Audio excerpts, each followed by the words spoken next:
Chief justice Pakistan justice काजी फायज ईसा ने फैजाबाद धरना अमल दरामद case में हुकूमत की जानिब से बनाई गई फैक्ट फाइंडिंग कमेटी को गैर कानूनी करार देते हुए कहा है कि अदालत जानना चाहती है कि फैजाबाद धरने का मास्टर माइंड कौन था। फैजाबाद धरना नजरसानी केस की समाअत चीफ जस्टिस काजी फायज ईसा की सरबराही में जस्टिस अमीनुद्दीन खान और जस्टिस अतहर मिनल्लाह पर मुश्तमिल 3 रुकनी बेंच ने की। दौरान समाअत चीफ जस्टिस ने कहा कि अबसार आलम ने अपने बयान में वजारत दिफा के मुलाजिम पर संगीन इल्जामात आयद किए हैं। अटॉर्नी जनरल क्या इन इल्जामात के बाद भी नजरसानी दरखास्त वापस लेना चाहते हैं? इस पर अटॉर्नी जनरल मंसूर उस्मान ने कहा, अबसार आलम के लगाए इल्जामात देखे हैं, हमने फैक्ट फाइंडिंग कमेटी बनाई है। इस पर चीफ जस्टिस ने कहा, कमेटी बनाकर सिर्फ रिपोर्ट्स आती रहेंगी, होना कुछ नहीं है। कमेटी आंखों में धूल झोंकने के मुतरादिफ है। क्या कमेटी ने जो TOR बनाए हैं उनमें सब जिम्मेदारान से हिसाब लिया जाएगा? पूरे मुल्क को एक जमात ने यरगमाल बनाए रखा। चीफ जस्टिस पाकिस्तान ने कहा, हुकूमत ने कमेटी का एक भी TOR दुरुस्त नहीं बनाया है। हुकूमत चाहती है सबको जिम्मेदार ठहराकर किसी के खिलाफ कार्रवाई ना हो।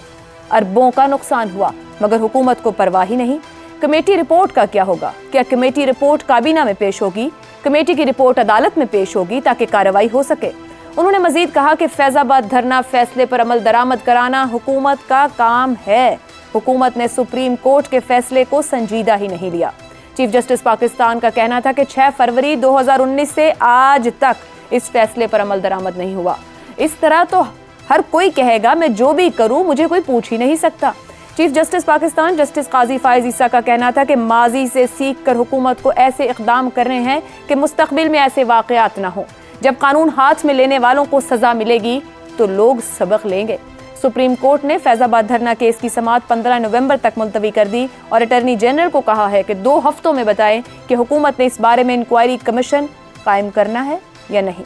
फैक्ट फाइंडिंग कमेटी गैर कानूनी, जानना चाहते हैं फैजाबाद धरने का मास्टरमाइंड कौन था। चीफ जस्टिस काजी फायज ईसा, क्या फैजाबाद केस मंतकी अंजाम तक पहुंच पाएगा?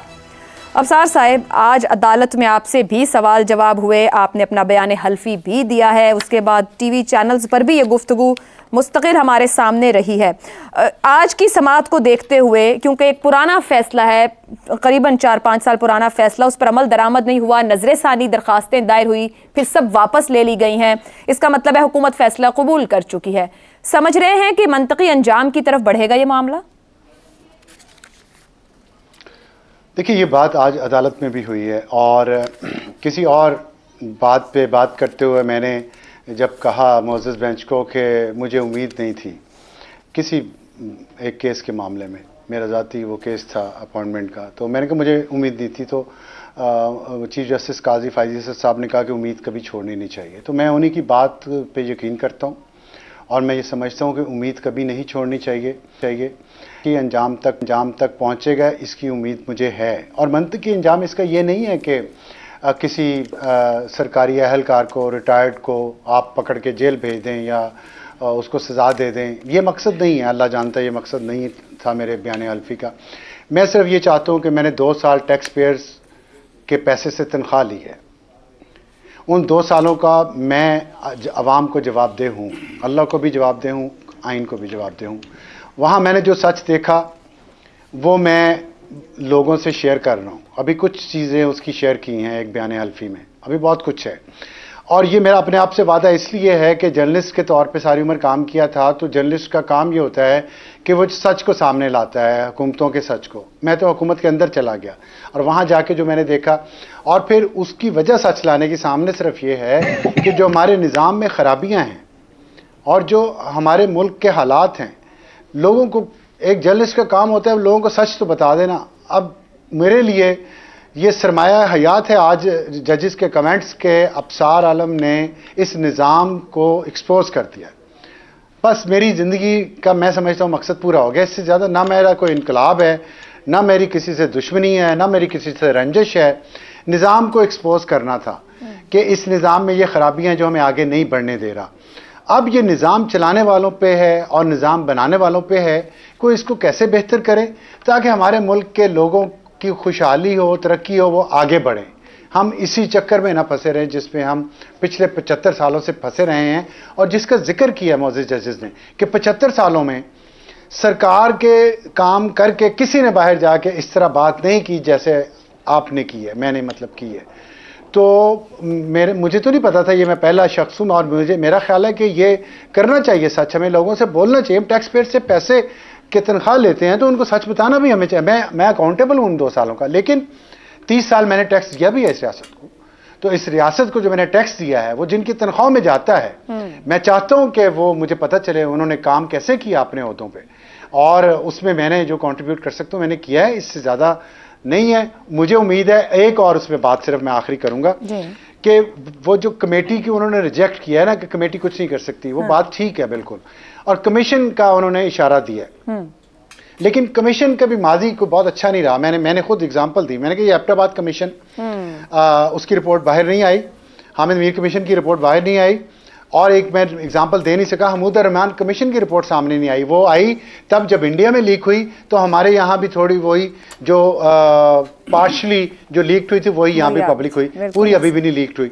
तो मैंने कहा कि जैसे प्रैक्टिस एंड प्रोसीजर एक्ट में फुल कोर्ट बैठी थी और आपने एक मिसाल कायम की पूरे पाकिस्तान को कि वो खुद मिलावट के बगैर सच देखे टीवी कैमरों के जरिए, आप इस कमीशन की जो प्रोसीडिंग्स हैं उसको लाइव कैमरा पे दिखाएं, कौम देखे कि कैसे एक कमीशन काम करता है और कौम खुद फैसला करे सच और झूठ का। तो आपकी भी तैयारी है उस कमीशन के सामने पेश होने की, क्योंकि चीफ जस्टिस साहब भी आपको पूछ रहे थे कि पीछे नहीं हट जाइएगा फिर? मुझे वो बड़ा हैरान कुन लगा, बार बार उन्होंने मुझसे पूछा, मुझे लगा जैसे वो मुझ पर ट्रस्ट नहीं कर रहे, क्योंकि मैं कह रहा था कि जी मैं पेश होऊंगा। उन्होंने कहा आप सोच रहे हैं फिर आप पेश होंगे, यस और नो? मैंने कहा जी यस। कहते नहीं आप सोचें और फिर मुझे बताएं कि आप उस कमीशन के सामने पेश होंगे, आप पे जिरा होगी, आप भी जिरा कर सकेंगे, उनके वकील भी आप पे जिरा करेंगे, आपको सवालों के जवाब देने होंगे। मैंने फिर सोचा कुछ सेकंड के लिए और मैंने कलमा तैयबा पढ़ा वहाँ पे। मैंने कहा कलमा तैयबा पढ़ के कहा मैंने कहा मैं बिल्कुल उस कमीशन के सामने पेश हूँगा और तमाम जिरा का सामना करूँगा, तमाम सवालों का जवाब दूंगा। ये मैंने कह दिया, ये मैं कह सकता था। अब मैं ये चाहता हूँ कि कौम भी देखे जो मुझ पे जिरा होती है और जो मैं जिरा करता हूँ दूसरों पे। ठीक है जी, आगे बढ़ेंगे। ज़ैगम साहब, एक और रिमार्क जो कि अभी सार साहब ने जहां कंक्लूड किया, कमेटी के टीओआर को लेके चीफ जस्टिस साहब ने कहा कि टीओआर एक भी दुरुस्त नहीं बनाया, हुकूमत चाहती है कि सबको जिम्मेदार ठहराए और फिर कोई किसी के खिलाफ कोई कार्रवाई भी ना हो। फिर कमीशन का भी कहा गया जो कि अटर्नी जनरल की तरफ से कि वक्त दें, तो मैं हुकूमत से कहता हूं कि हम कमीशन के क़याम की तरफ बढ़ें और उनको इसका मौका दिया गया 2 हफ्ते का वक्त। मगर सवाल ये अहम है, ये कमेटियां कमीशन हमारे यहाँ एक मजाक भी बन जाता है, नताइज सामने नहीं आते, जिम्मेदारान किसी को ठहराया नहीं जाता, किसी के लिए सजा का तयन नहीं होता है। सजा का तयन हो कम से कम पब्लिक के सामने ही रख दिया जाए कि ये मामला इस वजह से बिगड़ा, फलां लोग कसूरवार थे। आपको लगता है कि कोई ऐसा कमीशन बन पाएगा इस मामले को लेके जिसके बाद हम किसी नतीजे पे भी पहुंच पाएंगे?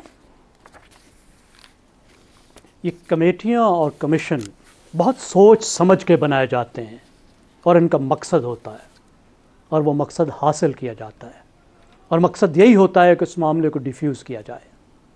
इस बार अफसार साहब के साथ हम सबको मुझे बहुत उम्मीद है।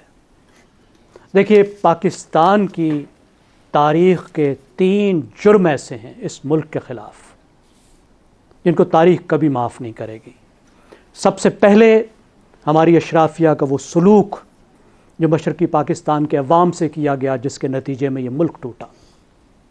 दूसरे नंबर पे ज़ियाउल हक़ की लगाई हुई वो आग जिसने 2 नस्लों को जला डाला। लाखों लोग नशे की मौत मर गए, हज़ारों क्लाशंकोव की मौत मर गए, और अभी तक वो नहुसत ख़त्म नहीं हुई। और तीसरा मैं समझता हूँ इस धरने की, फैज़ाबाद धरने में लगाई हुई वो आग जो कभी सियालकोट में भड़क उठती है, कभी जड़ांवाला में भड़क उठती है, और इसको भी हमारी नस्लों ने भुगतना है। 2 का हिसाब तो अब यौम आखिरत में होगा। एक ये मामला ऐसा है जिसके हिसाब की हमें उम्मीद है और जिसके हिसाब पर इन कमेटियों और इन कमीशंस के हवाले से आज हम बात कर रहे हैं। ये जो धरने के, फैज़ाबाद धरने के 20 दिन थे, ये पाकिस्तान की तारीख़ के तारीख तरीन दिन थे। इस धरने में सिर्फ जमहूरियत को टिकटिकी पर नहीं चढ़ाया गया, इस धरने में सिर्फ एक न्यूक्लियर रियासत को दुनिया में रुस्वा नहीं किया गया, बल्कि इस धरने में एक नई पुरतशद्दुद इंतहा पसंदी को भी लॉन्च किया गया, फ़रोग़ दिया गया, एक छोटे से प्रोजेक्ट की खातिर। मज़हब और तौहीन मज़हब को बदतरीन हथियार के तौर पर इस्तेमाल किया गया। एक इंतहा पसंद आइडियालॉजी, एक इंतहा पसंद नैरेटिव को अरबों रुपए का एयर टाइम दिया गया, जिसके नतीजे में उस आइडियालॉजी, उस नैरेटिव ने इतना फ़रोग़ पाया कि उस नैरेटिव, उस आइडियालॉजी वाली वो छोटी सी तंजीम जो उस धरने में चंद सौ लोगों को लेकर आई थी, आज पाकिस्तान की सबसे बड़ी मजहबी जमात है। पिछली इंतहा पसंदी, उसमें सिर्फ थोड़े लोग थे, ल्यूनेटिक फ्रिंज थी, लेकिन ये इंतहा पसंदी ऐसी है जिसकी अवाम में रूट्स हैं, और जैसे मैं कह रहा था, जिसको हमें फिर भुगतना है।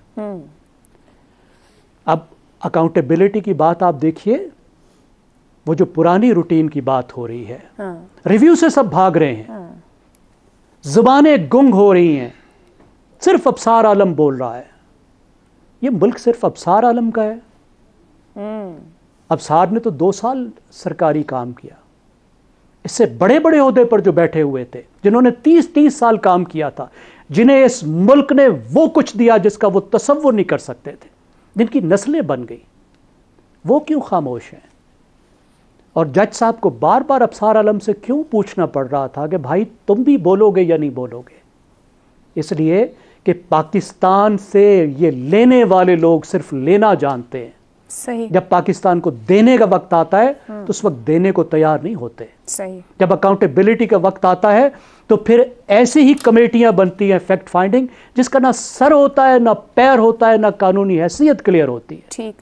इसीलिए जज साहब ने पूछा, चीफ जस्टिस साहब ने पूछा कि जो कमीशन ऑफ इंक्वायरी एक्ट है 2017 का, उसके तहत आप एक कमीशन क्यों नहीं बना देते? अब ये कमीशन फेडरल गवर्नमेंट ने बनाना है, जज साहब नहीं बना सकते, ये ज़हन में रखिएगा। और जो इस कोर्ट का मिजाज है, ये खुद से इस तरफ नहीं जाएगी, जो एग्जीक्यूटिव का डोमेन है, उन्होंने बनाना है, उन्होंने इसके मेंबर्स बनाने हैं। हम सिर्फ उम्मीद कर रहे हैं कि एक तरफ फायज ईसा जैसे जज हैं और दूसरी तरफ अबसार आलम जैसे हक़गो लोग हैं, जिनकी वजह से हमें उम्मीद है कि ये किसी न किसी मंतकी अंजाम पर ये मामला पहुंचे।